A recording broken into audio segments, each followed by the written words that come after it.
Welcome to my new blog. আজকে আমি একটি বাংলো বাড়ি এক্সপ্লোর করব, যেটি কিংবদন্তি হুমায়ুন আহমেদের বাংলো বাড়ি, যেটা গাজীপুরের পিরোচালী গ্রামে প্রায় 40 বিঘা জমির উপর গড়ে ওঠা একটি লোহাশপল্লী এবং বিভিন্ন স্ট্রাকচার আছে, যেটি লেখক হুমায়ুন আহমেদের বাংলো বাড়ি। এই বাংলো বাড়িটা গড়ে উঠেছে 1987 সালে।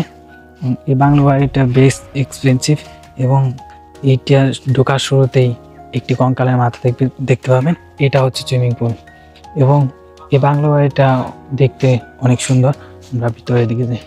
এটা হচ্ছে একটু সুইমিং পুল, দেখে মনে হচ্ছে না ওইটা একটা শয়তানের মাথা কিছু, কারণ এটা সে শুটিংয়ের জন্য বানাইছিল এই বাংলো বাড়িটা। এটার মধ্যে সে অবসর সময়ে শুটিংও করতো এবং সময় কাটাতো বেশ। কি গাছ আমি নিজে জানি না, কিন্তু এইটা দেখতে একদম এক্সপেন্সিভ দেখাচ্ছে। দেখি ভিতরে যে এটা একটি পুকুর, এটা একটি পুকুর বানাতে হয়েছে।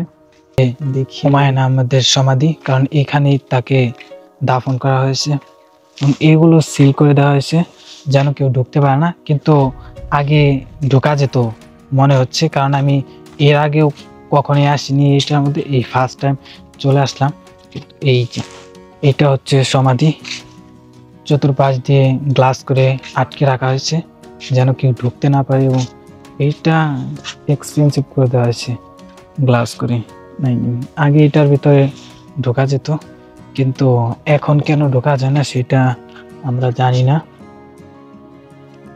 এখানে হচ্ছে তার সমাধি।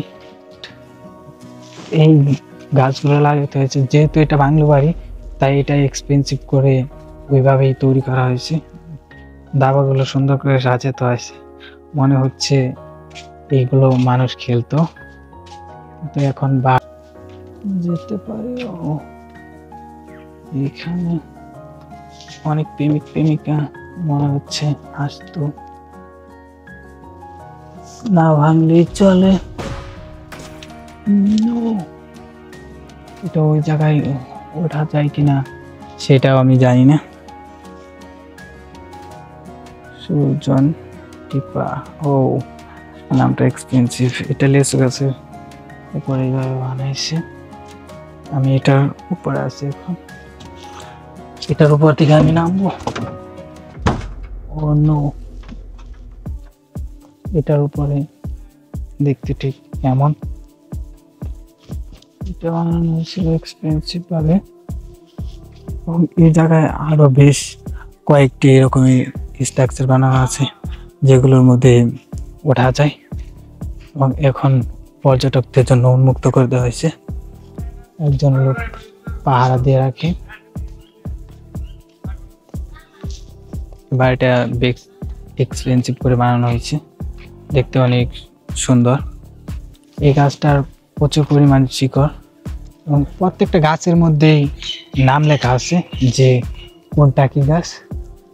এইটারও নাম লেখা আছে, এই যে কেয়া গাছ, এটার নাম হচ্ছে কেয়া গাছ। এই পাহাড়টাতে একটা রাক্ষস বানাতে হয়েছে, রাক্ষসটা, এবং এই সুইমিং পুলে জলপরি বানাতে হয়েছে। একটা ছবি তোলার জন্য বেস্ট একটি জায়গা হচ্ছে এটা, একদম পাহাড়ের মতো বানাতে হয়েছে। একটা কুয়া,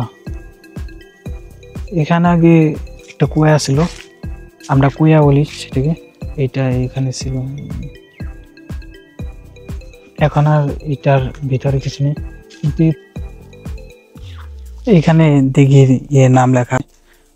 এক্সপেন্সিভ জায়গাগুলো। এটাও একটি ঘর, এখানেও সময় কাটানোর জন্য ঘর বানানো হয়েছে। আর এখানে একটি পুকুর আছে, যে পুকুরটি বেশ বড় সড়ো।